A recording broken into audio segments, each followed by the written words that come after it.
Привет, друзья! Как дела? My name is Fedor. Today we continue our Chekhov. This is chapter number 3. We have done quite some episodes of Chekhov to finish this, piece.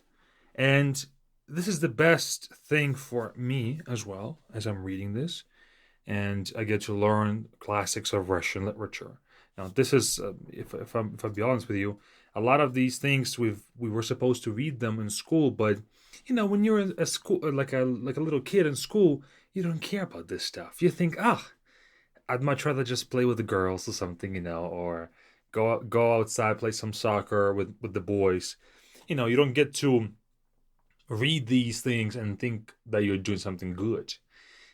And so now I get to catch up on all the missed readings that I was supposed to read in school with this piece, with some other pieces that I'm reading currently as well. So it's a lot of fun. And it's a lot of fun for me, but I think that it should be a great amount of fun for you guys as well. And not just fun, but also utility. A lot of this stuff is very useful, and you get to experience the real Russian language. Of course, granted, you have to kind of also listen to the speech that is being used right now, like, on social media, on TV, maybe some music videos, some music in general, like lyrics.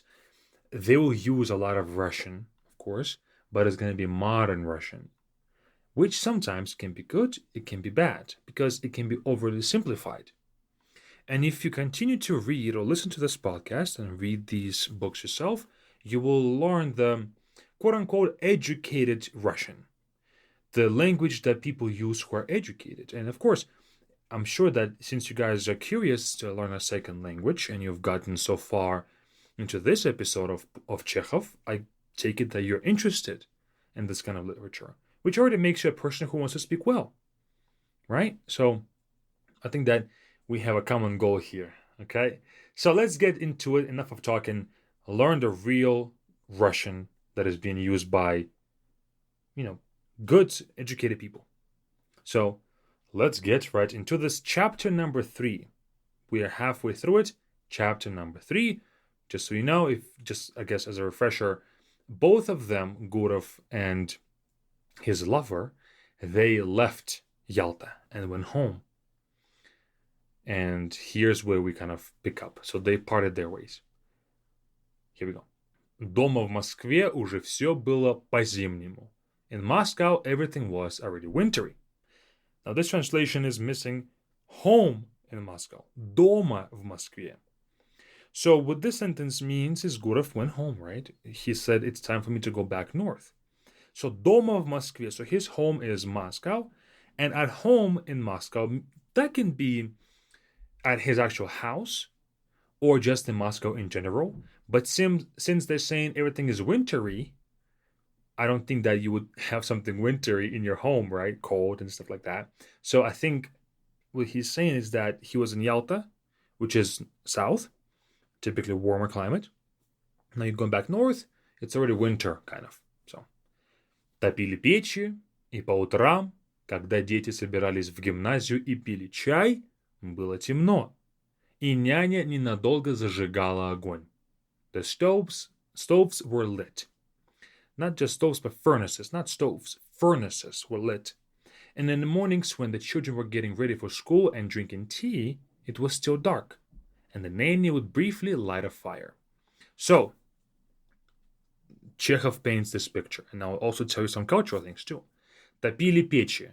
Топить печь means to start a fire in a furnace, to start the furnace. We kind of forget sometimes that back in the day, there used to be no central heating. And of course, in most of the Western countries, it doesn't get cold enough for you to have a furnace. But in Russia, it does get cold enough in the winter. And so you don't have the regular air AC that the air is being warmed up by gas. You don't have that. And so instead what you have is you have furnaces. And you have to, of course, fire them in the morning and things like that. И по утрам, and in the mornings. Great phrase. По утрам, if you want to talk about some habit that you have I do this thing in the mornings, every morning, по утрам. Когда дети собирались в гимназию и пили чай, when children were getting ready to go to a gymnasium, meaning gymnasia is a type of school, elementary, middle, high school, but a bit of a higher level, more demanding academically. И pili chai, and we're drinking tea. Maybe because it was cold, they were drinking tea to get warm in the morning. Было темно. It was still dark. In the winter in Russia, the sun rises maybe about 8 a.m., 8:30 a.m. ish. So when I would get ready to go to school myself, in the winter, we live in Novosibirsk, which is in Siberia. And the winters are even longer. Sorry, nights are even longer there in the winter. So when I wake up, typically about 7 a.m., because I had to be in school at 8 a.m., for the most part, most of those mornings, it was still dark outside, like pitch black, like it's night. You wouldn't even see the sun at all. So that's the typical winter. Of course, in the summer, the sun is up maybe like 5:30, 5 a.m. So it depends, of course, on which month of the summer. So, и няня ненадолго зажигала огонь. And the nanny, няня is a nanny, yeah, or person who would take care of the kids. Most of the well-established homes had nannies or had serfs at home to help with, like, certain things. If it's a house, like a farm, that would help in a garden. A lot of people also had nannies for kids. Even if parents could well take care of the kids, it was like a thing of status to have a nanny. Would briefly light a fire. So it was still dark, so she would light a fire, meaning like a lantern or something. Again, no electricity back then. So she would light a fire. Because you couldn't just turn on, like, flip the switch and the lights are on. You had to have some sort of actual natural light and not lamps. Уже начались морозы. The frosts had already begun. Морозы is cold temperatures. Морозы is when the temperature is below zero, way below zero, maybe like negative 15 Celsius. Let me briefly, transfer that to Fahrenheit. Let me see. 5 degrees Fahrenheit. So I would say maybe 5 to 15 degrees Fahrenheit. You can kind of call that морозы if you're in Moscow. Now, I would say an average, let me see, in my hometown, average Novosibirsk winter temperature. Okay, let's see. Okay. December, January, February. Oh, it's giving me in Fahrenheit. Okay. The average winter temperature in Novosibirsk is negative 15 Celsius. So here's what it says. Temperatures can range between negative 20 Celsius to negative 12 Celsius. In Fahrenheit, that's negative 4 Fahrenheit to 10 Fahrenheit. Average. The coldest period is usually in January and February, when temperatures can drop to negative 30 Celsius to negative 35 Celsius, which is negative 22 to negative 31 Fahrenheit for 2 to 3 weeks. Very, very accurate. So in Moscow, I would say maybe like an average would be negative 10 over the winter. In my my hometown, maybe negative 15, negative 17 on average. So pretty cold. Okay, next. Когда идет первый снег, в первый день езды на санях, приятно видеть белую землю, белые крыши, дышится мягко, славно, и в это время вспоминаются юные годы. When the first snow falls, and on the first day of sleigh rides, so riding on sleigh to get to your place, again, no cars, carriages cannot carry you anymore because the wheels would get stuck in the snow. So you would ride horses, but you have a sleigh behind them, right? Like imagine like Santa. Santa is riding the sleigh, behind his deer. It's pleasant to see the white ground, the white roofs, and to breathe softly, sweetly. And at that moment, one recalls their youth. Maybe I can see that. When I'm thinking of winter, I'm thinking of youth years when I would play around in the snow, maybe have like snowball fights and things like that. So, когда идет первый снег, when the first snow falls, or, starting to fall, в первый день езды на санях, in the first day of sleigh riding, приятно видеть, it's pleasant to see, it's nice to see, белую землю, белые крыши, everything else is pretty easy to understand. У старых лип и берез, белых от иния, добродушное выражение, они ближе к сердцу, чем кипарисы и пальмы, и вблизи них уже не хочется думать о горах и море. The old lindens and birches or birch trees with white frost on them, or iney is not really frost. It's the condensation of water that's frozen overnight. So think about this, during the day it can get a little warmer because the sun is shining, so some snow can melt. So it can form a slight layer of melted snow, like water, small thing. And then overnight it's back to being cold, so in the morning you would see certain trees, certain branches of trees that face the sun during the day have a bit of that frost on them. And that's called iney. Okay, iney. Think of condensation in the morning on the grass, let's just say. Even if there was no rain, right? You see the condensation of water on the grass. Same thing, but imagine it would freeze overnight. That's iney, okay? Then they have a kind expression, the birches and lindens. They're closer to heart than cypresses is a tree, right? Kiparis. Cypresses? Maybe, not sure. And palm trees. And near them, one no longer wishes to think about mountains and the sea. So, to a Russian person, seeing frozen trees is much closer to heart. It means much more than seeing palm trees, right? It's something closer to your hometown. Not everybody grows up in Yalta where it's a lot of palm trees, it's a bit warmer. For the most part, most people grow up in a village somewhere, and the winter is closer to heart. You immediately think about your hometown, your home, maybe even your actual home where you were born and grew up, things like that. I can definitely say that about myself. I feel immediately in the winter, I'm thinking of warm houses, coming into warmth in the house, and that time when you come in and it's warm inside, you just don't want to leave. And so you spend a lot of time with those who are at home versus always being, on the go somewhere outside. And so it's a bit much, it's a tighter feel to it. Next. Гуров был москвич.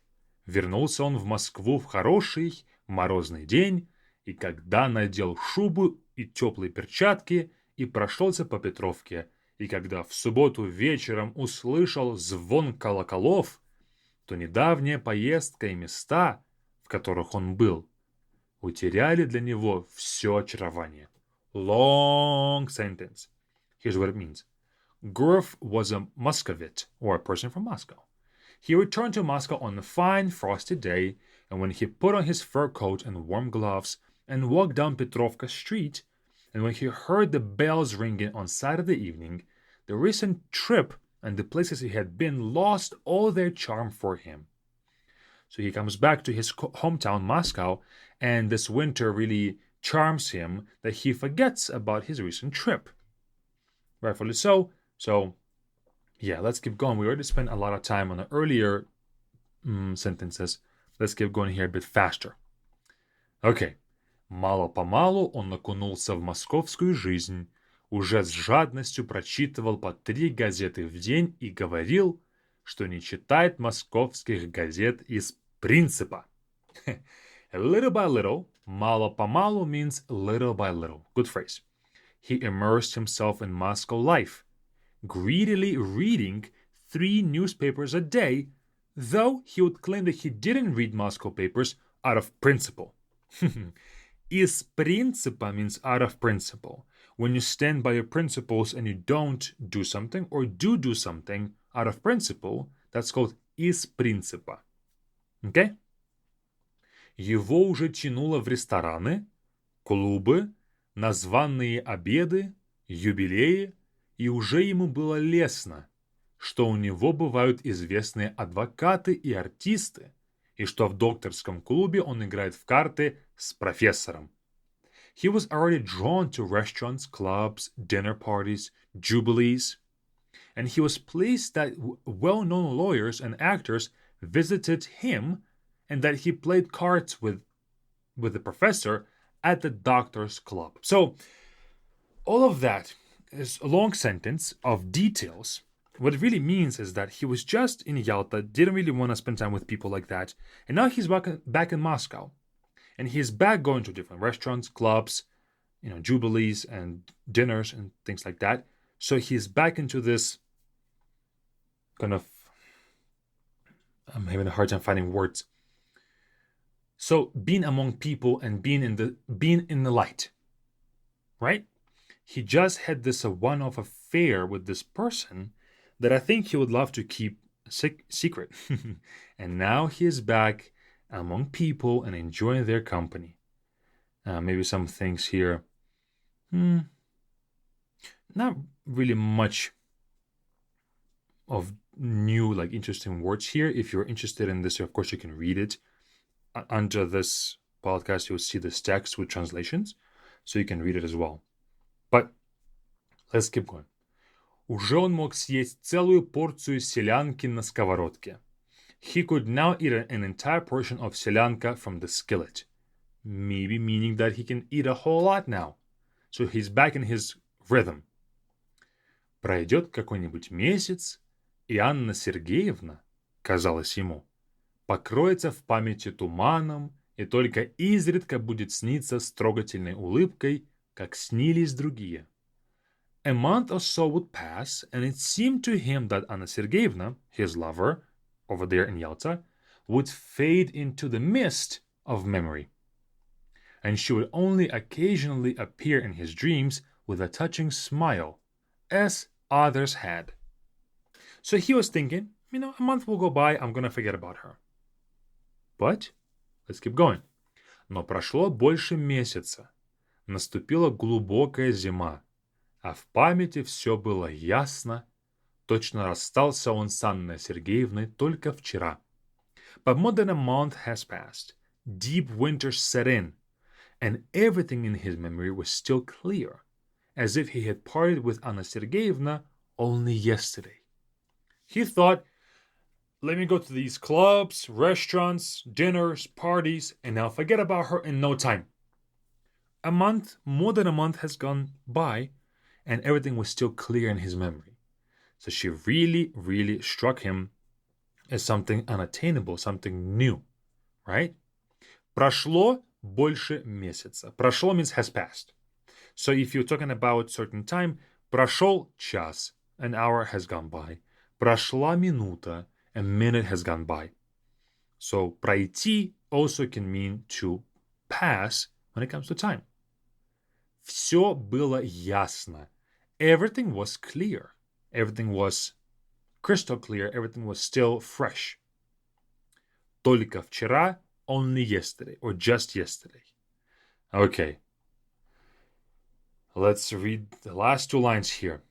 И воспоминания разгорались все сильнее, and the memories burnt even stronger. Good. Доносились ли в вечерней тишине в его кабинет голоса детей, приготовлявших уроки? Слышал ли он романс или орган в ресторане? Или завывала в камине метель, как вдруг воскресало в памяти все, и то, что было на малу, и раннее утро с туманом на горах, и проход из Феодосии, и поцелуи. Whether it was the voices of children preparing lessons in the evening silence that reached his study, or his room, his place, or a romance or an organ in the restaurant, or the wind howling in the chimney, everything suddenly resurrected in his memory. The time on the pier, the early morning with the mist in the mountains, the steamboat from Feodosia, and the kisses. So anytime, voices of his children, some romance playing in a restaurant, or a whistle of the chimney, like when the wind whistles in the winter. Any of those sounds that I guess were like loud, boom, this happens, would immediately bring him back to that time.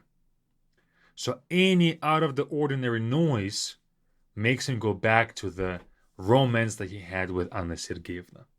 He thought she's gonna be just one of those previous ladies who would be in love with him more than he's in love with them. And now that he's in this position, we'll see what he's gonna do. I believe that this third chapter will be about that, right? What else can it be about? So that is all. Let me read this whole thing again, just for some listening practice. Maybe we can pinpoint some words. I'll try to go slowly, yet keeping the pacing. Slowly meaning read the words, enunciate them, but not go like this after each word, take a pause, but just go slower, but still smooth. Here we go. Дома в Москве уже все было по-зимнему. Топили печи, и по утрам, когда дети собирались в гимназию и пили чай, было темно. И няня ненадолго зажигала огонь. Уже начались морозы. Когда идет первый снег, в первый день езды на санях, приятно видеть белую землю, белые крыши. Дышится мягко, славно, и в это время вспоминаются юные годы. У старых лип и берез, белых от инея, добродушное выражение.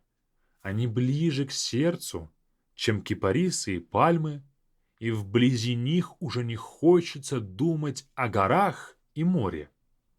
Гуров был москвич. Вернулся он в Москву в хороший, морозный день. И когда надел шубу и теплые перчатки и прошелся по Петровке, и когда в субботу вечером услышал звон колоколов, то недавняя поездка и места, в которых он был, утеряли для него все очарование. Мало-помалу он окунулся в московскую жизнь, уже с жадностью прочитывал по 3 газеты в день и говорил, что не читает московских газет из принципа. Его уже тянуло в рестораны, клубы, на званые обеды, юбилеи, и уже ему было лестно, что у него бывают известные адвокаты и артисты, и что в докторском клубе он играет в карты с профессором. Уже он мог съесть целую порцию селянки на сковородке. Пройдет какой-нибудь месяц, и Анна Сергеевна, казалось ему, покроется в памяти туманом и только изредка будет сниться с трогательной улыбкой, как снились другие. Но прошло больше месяца, наступила глубокая зима, а в памяти все было ясно. Точно расстался он с Анной Сергеевной только вчера, и воспоминания разгорались все сильнее. Доносились ли в вечерней тишине в его кабинет голоса детей, приготовлявших уроки? Слышал ли он романс или орган в ресторане? Или завывала в камине метель, как вдруг воскресало в памяти все. И то, что было на малу, и раннее утро с туманом на горах, и пароход из Феодосии, и поцелуи. That is all. All right. Read this one yourself if you want to with the text in the description. But if you want to keep on learning Russian beyond just these listening practices, some vocabulary, grammar, speaking, all of that, then join our Be Fluent platform. It's a Russian learning platform where we teach you guys everything that we have. So check it out with the first link in the description, and it's a 7-day free trial. See it for yourself if you like it or not. We do have some listening stuff as well. So check it out and I'll see you guys there.